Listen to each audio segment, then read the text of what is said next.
This podcast is brought to you by Mighty Capital, the go-to venture capital firm for product-first companies like Airbnb, DigitalOcean, and Amplitude, who says we're the best value for the dollar invested.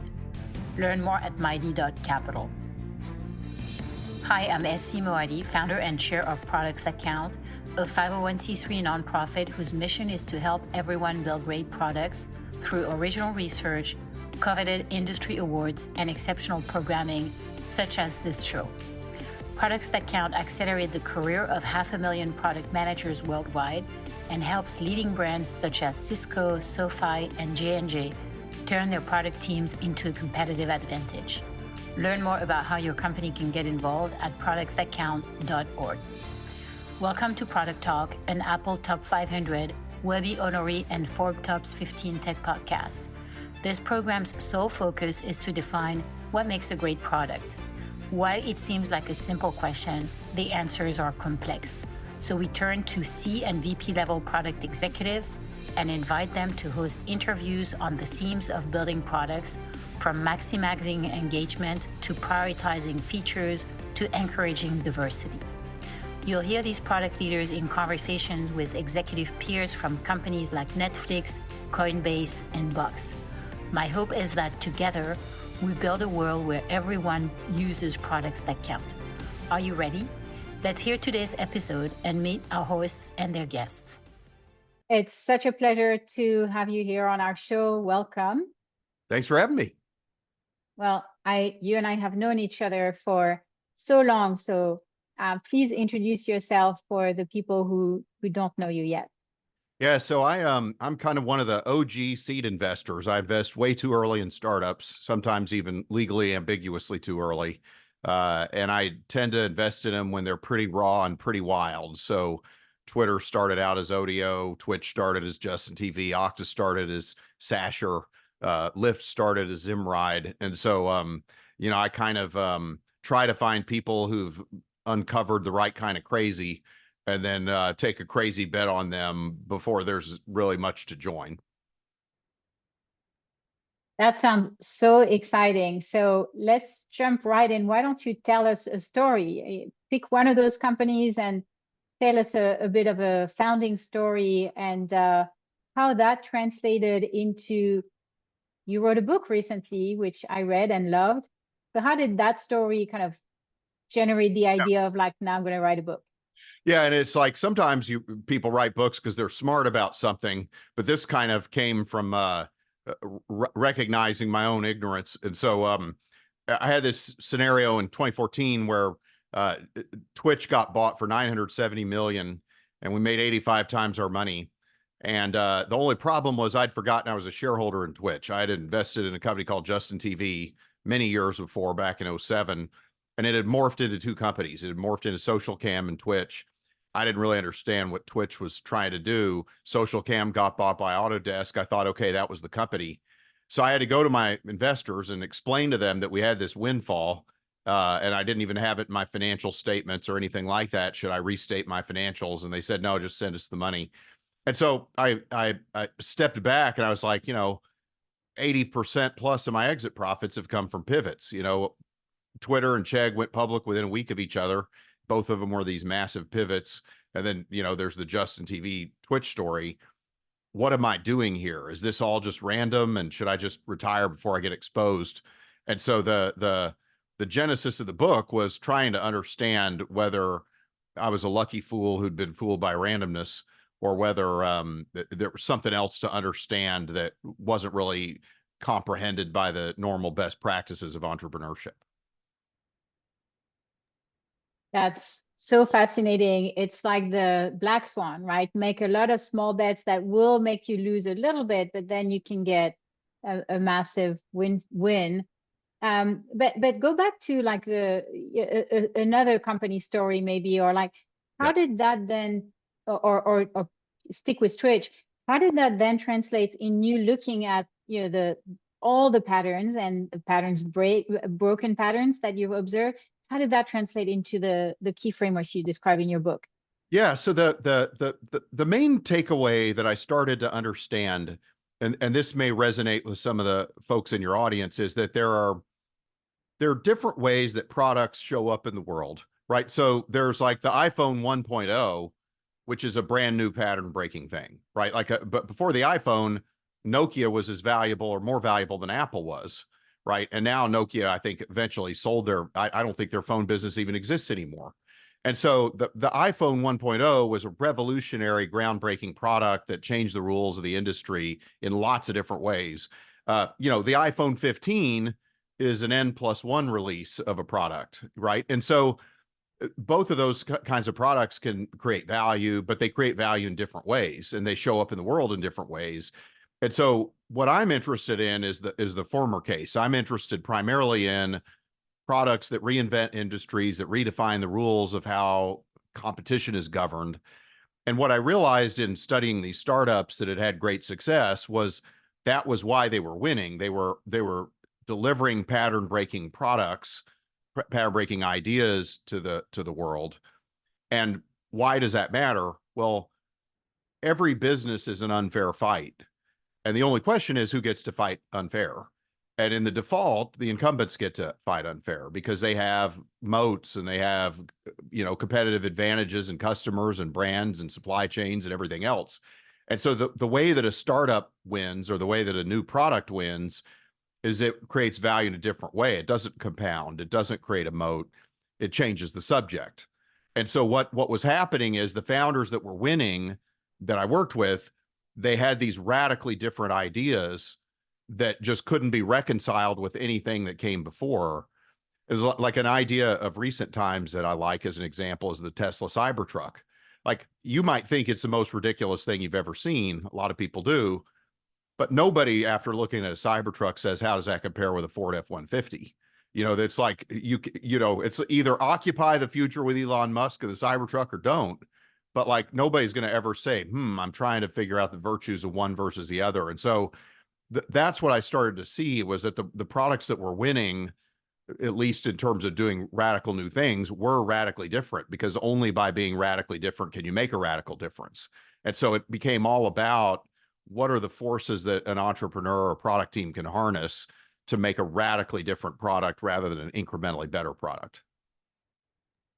I love that. And in your book, I think what you're referring to is that unique insight that the entrepreneur has to have to see the world in a different way that is going to be disruptive, be breaking pattern, and play to an unfair advantage, but in a more like a David versus Goliath situation.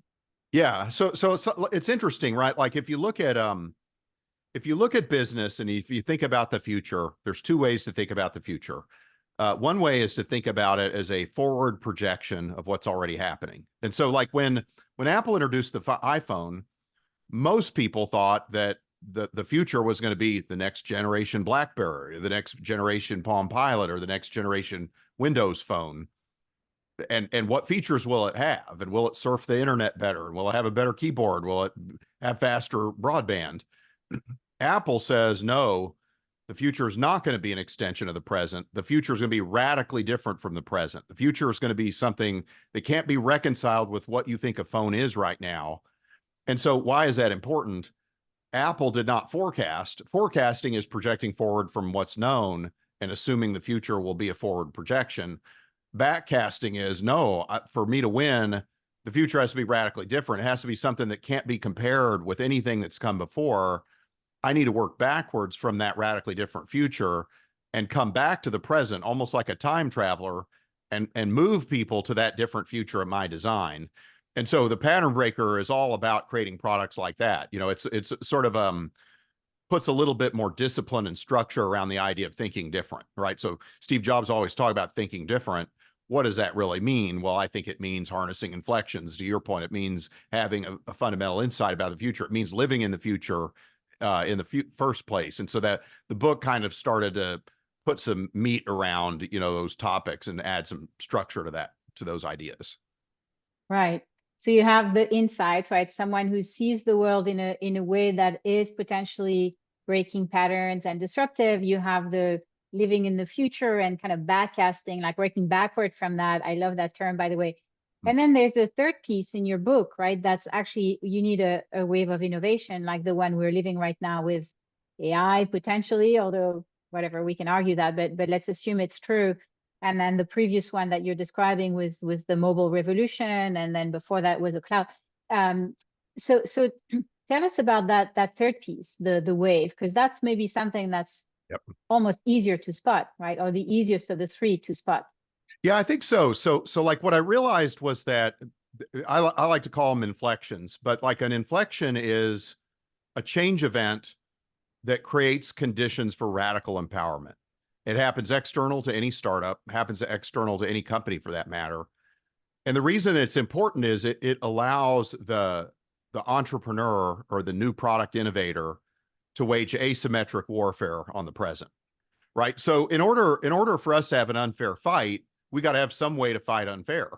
You know, David, when he fights Goliath, needs a rock in his slingshot, and that's what the inflection is, right? And so so an inflection is a specific change event. Like in the one company we funded, Lyft, the inflection was that the iPhone 4S had a GPS locator chip.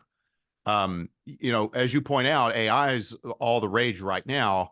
An inflection might be the latest LLM model that's been delivered.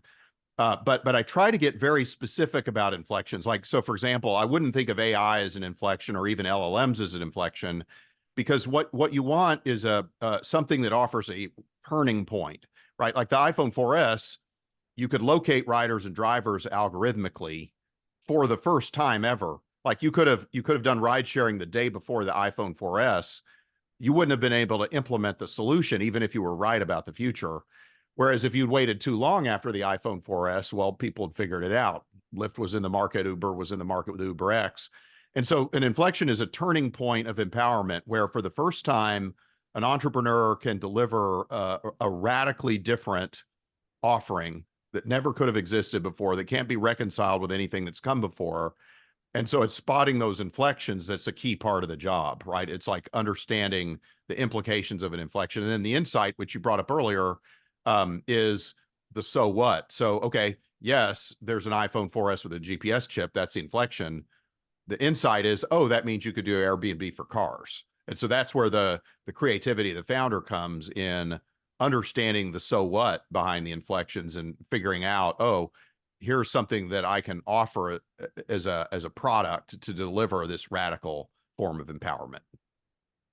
So if I understand that correctly, I put the entrepreneur hat and I'm seeing any new product release from a major platform as potentially an inflection point. Like, how can I use that to build an unfair advantage? Right. And then if I put my product hat, I'm thinking, okay, here's this, new product that we're releasing. Which of these ones are going to enable an entrepreneur to potentially disrupt me, right? So it's sort of this, it's a paranoia, but it isn't, because like it kind of helped me figure out like what it means to, when you're working at a larger company, to be watching for these inflection points, and then either partnering with an entrepreneur as a vendor or an ecosystem, or feeling like I better up my game, because otherwise I'm going to be I think that's right. uprooted. So first of all, I think you raise a really good point. So the term inflection, it came from Andy Grove. So I read his book, Only the Paranoid Survive. And he talks about strategic inflections and how threatening they are.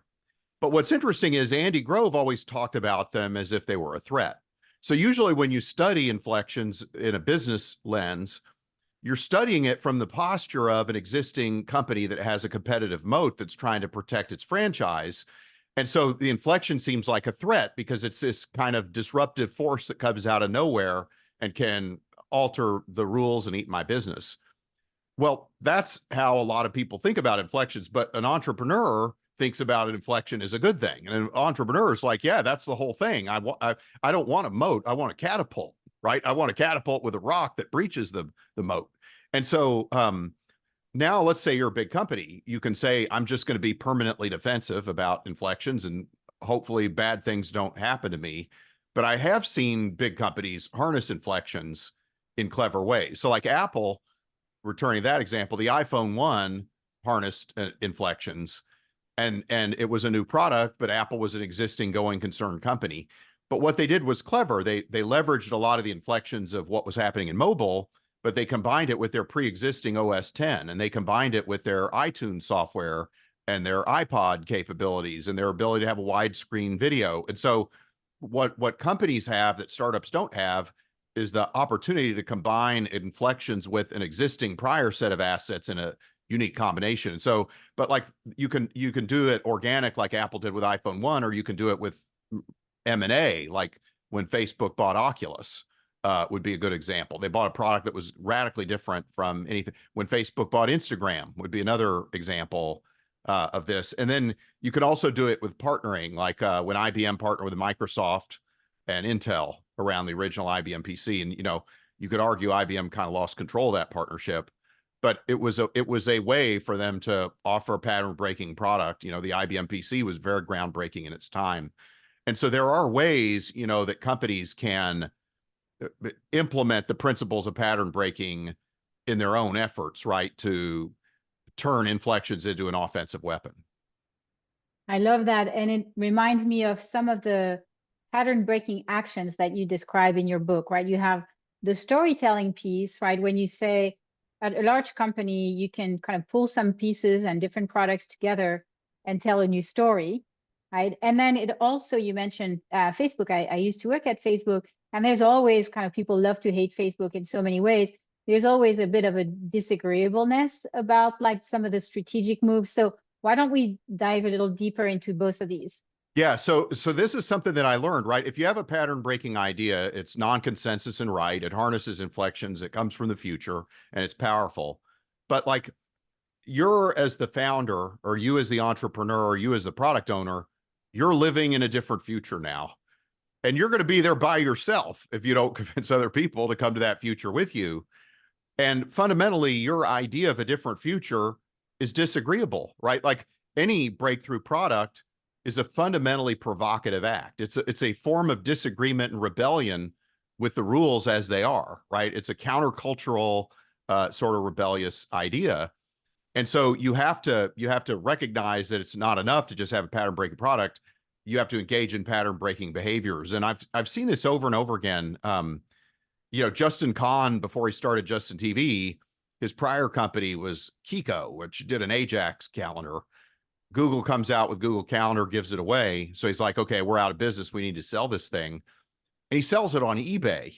And I was like, who does that? Right. So he sells his company for $250,000 on eBay. And I remember thinking, that's way more of a feature than a bug that he did that. Brian Chesky funded Air Bed and Breakfast by selling cereal boxes with Obama O's and Captain McCain Crunch. And so part of disagreeableness isn't so much being boorish or, irritable. It's about saying, I don't have to accept the premise of normal business practices in how I do things. I can do things that are radically different but there are other times where you do have to break some eggs to make an omelet, right? So the Lyft guys launched an illegal service knowing it was illegal, but they knew that if they'd asked the government for permission, they would have said no. So the only way that you're going to ever get the law changed is to have consumers fall in love with it. And then now you're negotiating with the government, but the government now has to take something away from people to run you out of business. And so, they had to be willing to launch something illegal, because anything short of that would have caused them to fail in achieving the mission. And so you got to decide as the founder, do I care more about making the mission come true, or do I care more about fitting into the existing approval hierarchy of how things are normally done? And if you're going to do a pattern breaking startup idea, you're going to have to break some glass, right? Like even Jobs with the iPhone had to rethink how you negotiate with the carriers, and had to, put them in a headlock and demand certain things from them that people thought was impossible to get from them. Right. So I want to continue a little bit on this, right? The idea that these founders are artists. I've heard you mention that a few times. You say these are artists, and then as the company grows, right, you put the car around it, right? You don't touch the art, but you put the front wheel, the back wheels, and then the car has to run fast. Maybe share a little bit about that on kind of how you see company building. But then if you then take that with the hat of a chief product officer who wants to be innovative, who wants to partner with one of these artists, it's a little bit of clash of culture. Like, how does this work? So two Yeah. questions. Yeah. So first of all, I love this notion of artists. And I learned this actually from Steve Blank, who's a good friend of mine. Steve has an opinion which I agree with, which is that a startup founder, people tend to think of a startup founder in terms of a business lens. Are they an engineering person? Are they an operating person? Are they a product person? Are they a salesperson? And they have to be good at all those things. But the metaphor that I find works the best is actually artist. And artists do two things that are really important that founders also do. The first thing is they notice things that other people don't notice, right? Like most of us see a blank canvas. Van Gogh sees the Starry Night, or Michelangelo sees Pietà in a block of marble. And so they have a sensitivity to them where they notice things that go unnoticed because other people are just following their day-to-day patterns of how they expect things to be. And they notice an anomaly and they have a sensitivity to that anomaly to see the opportunity to do a great work of art. But the other thing that artists do is they make us abandon our logic.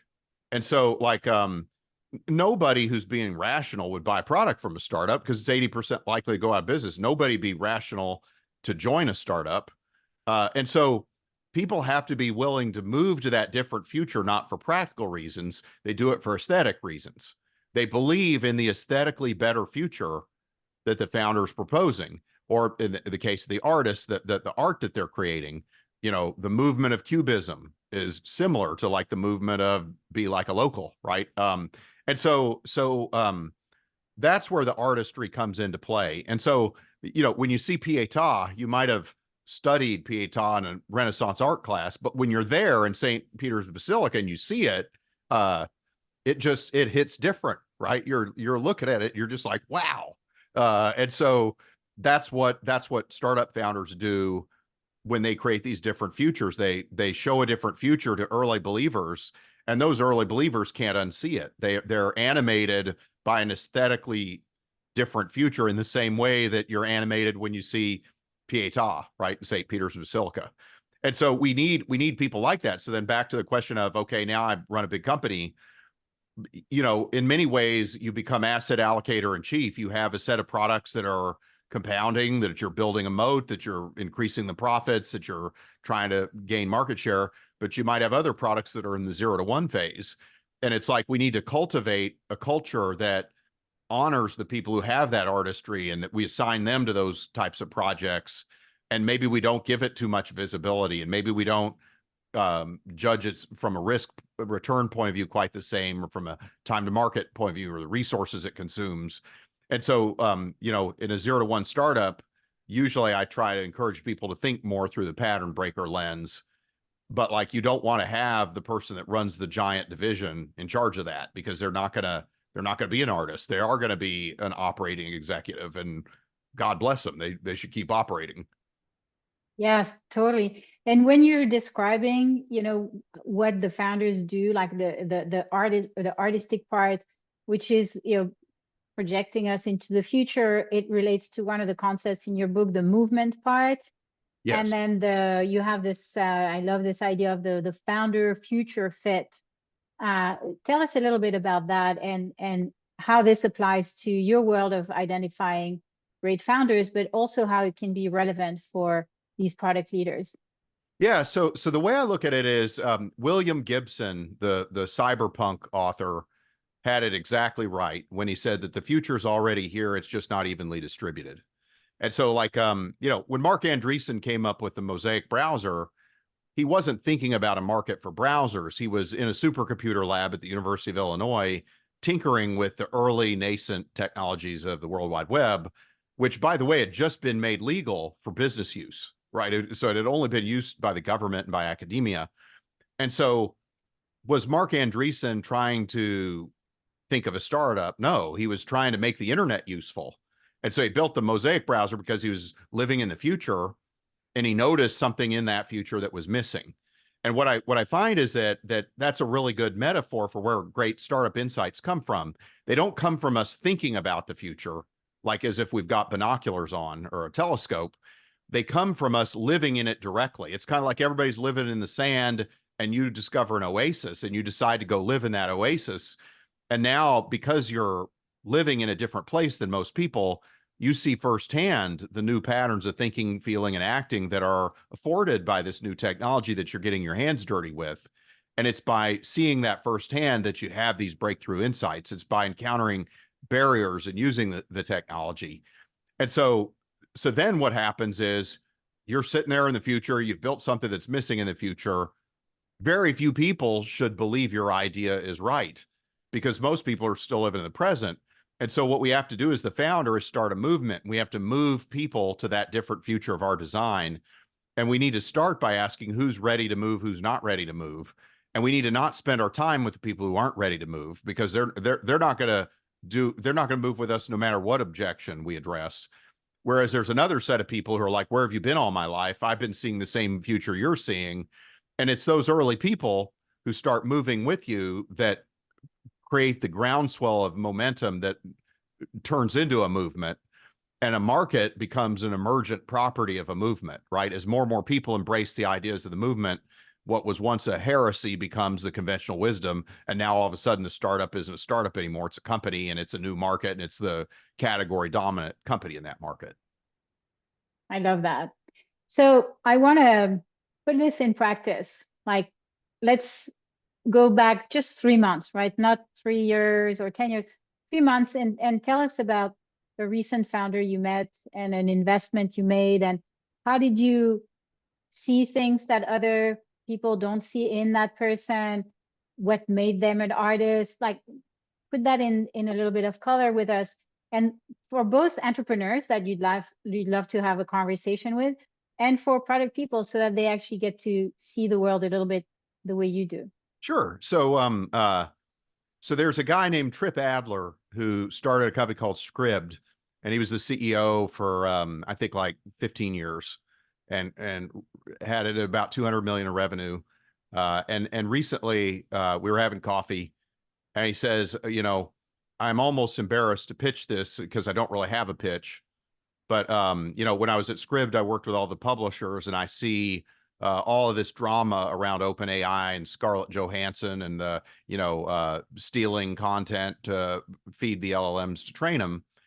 And I've got this idea for a company, and I think I want to call it Created by Humans. And I want to create a way for content creators to be able to license their content for training for the LLM companies.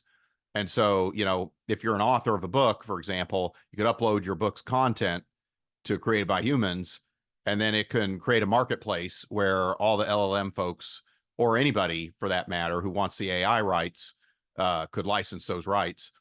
And so I was like listening to him, and I was like, talk about it. If you had to imagine the ideal person to do this startup idea, it would be Trip, because all the publishers trust him already. They've already worked with him before. But he also, Scribd was in the second batch of Y Combinator. So he knows a bunch of the YC founders. He knows a bunch of the AI companies. He's like one of the only people who both sides of the equation would trust to come up with a solution. So I liked that. I liked the fact that he was harnessing a bunch of different AI inflections. And I liked that he was going after what I think is a challenge that people will be desperate to solve. It's kind of one of the grand challenges of AI. And so, but it's like there's an artistry of like, who do I talk to first? Do I talk to OpenAI first, or do I talk to Hachette Publishing first, or some combination, right? Because you got to find the person that's most desperate for the empowerment that you offer the quickest. And so that's kind of what he's been doing in recent months, is like navigating that and figuring out, who's going to move first and who's going to move later. Who's going to move first? Do I take a collaborative approach with one side, with both sides? What's possible? I love this. Mike, anything else you want to share about this book? I really enjoyed reading it. Maybe I didn't catch everything that you want to highlight. Yeah, I think that there's a couple of things. The first is that if you're going to achieve something radically different in life, so that there are lots of ways to succeed in this world. You can succeed by being a conventionally successful person who goes with the flow and who, turns the crank on a great business. And there's nothing wrong with that. That makes humanity better off. It creates abundance. It's a good thing. Or you can create value by doing something radically different. And what too many people look for, I believe, is when they try to be radically different, they look for a recipe, and there can't be a recipe for breakthroughs. And when you think about it, it makes total sense why there can't be. Like if you and I are using a recipe to make a cake, our cake is going to look roughly the same because someone's already solved the problem. Like we're implementing a solution that's already been solved for the first time by somebody else. So breakthroughs by definition have never happened yet. So we can't know what the precise steps will be to achieve it. And so in order to get breakthroughs, we have to try to become the type of person more likely to encounter them. We have to open fractals of new knowledge and go down this rabbit hole of things that we're interested in for its own sake. We have to give ourselves time to play with some of these ideas and to like not always look for an immediate absolute return when we tinker with this stuff. And so we have to make time to play with ideas that other people aren't really playing with as much. And we have to have some faith that if we do that enough, that's a way of showing up in the world where, you know, your odds of stumbling into a breakthrough go much higher. And so like a lot of these breakthrough ideas look like they were lucky, but it was a different kind of luck. It's like chance favors the prepared mind, right? It's like Louis Pasteur had all these breakthroughs, not because he was lucky, but because he was thinking about this stuff all the time. And it was like his mind was ready to be visited by the muse because he was just like thinking about it all the time. And, you know, last thing before he went to bed, first thing when he got up in the morning. And so like, that's what if you want breakthroughs, you know, make time to engage in sort of this combinatory play between the new technologies and what exists, and like not always having to have a goal necessarily, but having, you know, allocating the time and having the temperament to do that kind of experimentation. I love it. I say right place, right time is many places, many times, right? And then eventually it works. If you collect better dots and you're better at connecting them, you're going to have better connections, right? Like it just will. Exactly right. That's right. So you mentioned these sort of orthogonal hobbies and activities. Like what's keeping you engaged that's not related to innovation these days? Probably the one that I've been spending time on recently is vintage fountain pens. So I used to be a calligrapher, and you know, I'd kind of lost sight of the hobby a little bit for a while. And I started collecting about a year ago vintage fountain pens because I won't go too into the rabbit hole, but like they don't make fountain pens now like they once did, because now they're not as flexible as they once were. And so with a vintage fountain pen, you can write in ways that look more like the Revolutionary War, or like the, you know, where the type or the letters are more varied in their widths and stuff as you write. And they don't make pens like that now because, first of all, nobody wants fountain pens except for a rare set of people. But the problem is, even among the people who want them, they're much easier to break. And so if you push too hard, you break the tines. And so these pen makers, they don't want returns. And so they have pens that are harder to break, and, you know, as a result, have less variance in how they perform. So I've been doing a lot of stuff on that. I've been collecting pens mostly from the 1890s to the 1930s. And some of them are just magic. I mean, it's just amazing how they write. I love it. I can see you with like a feather in your hand, writing things down. I love that. Yeah. That's fun. Couple of lighting questions to wrap stuff up. Are you ready for that? You betcha. All right. So what makes a great product? For startup product, desperate customers. Love that. So I think that people underestimate the activation energy required for somebody to be desperate. And a great startup product is not merely better, but it is so radically different and offers such an incredible empowerment that people are desperate for it. Love it. And then what makes a great product manager? Integrity. And so, you know, what I think what happens a lot of times is when you talk to a bunch of people, you get caught in this mode of, well, if I have this feature, I can close this customer this quarter. But like what I find is that a lot of products, there's kind of a zen for what they should be.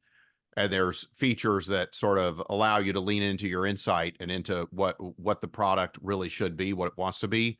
And any feature other than those is, counterproductive. It's not additive to the strategy. It confuses customers. And usually even the customers that pay you for it will churn later because they weren't the ideal customer in the first place. And so I'd say another aspect of product integrity is that not all customers are equal. And some customers are, they have problems and requirements that are much more congruent with what your product strategy is. Those customers are just more equal than the others, right? They're more valuable to get feedback from, do business with. And so like saying no to the rest of the stuff, I think is really key. And then being able to persuade the rest of the organization why you're right. Right. To build the right company. And then my last question for you is, what makes a great product leader? Boy, I would say it would be a person that can attract great product people and can create an organization that honors great product people, where great product people want to work. So like I've always, whenever I've been in a company, when the best product people in the company are in a group, a lot of times it looks like a mess, but then you realize it's like a great, beautiful mess. And it's like the fact that leader could attract those people, it's like make your mess your message. It's like there's a reason that the best product people want to be on that team. And it's because that leader has created Pixar does a good job of this. The leader has created the conditions where great product people want to bang against each other. And that's, the best product organizations I've seen look more like that than super smooth and, cruise ship on cruise control. Yeah, totally. It's all about culture and organized chaos. Absolutely. Yeah, Robin Roberts has this saying that I love, make your mess your message.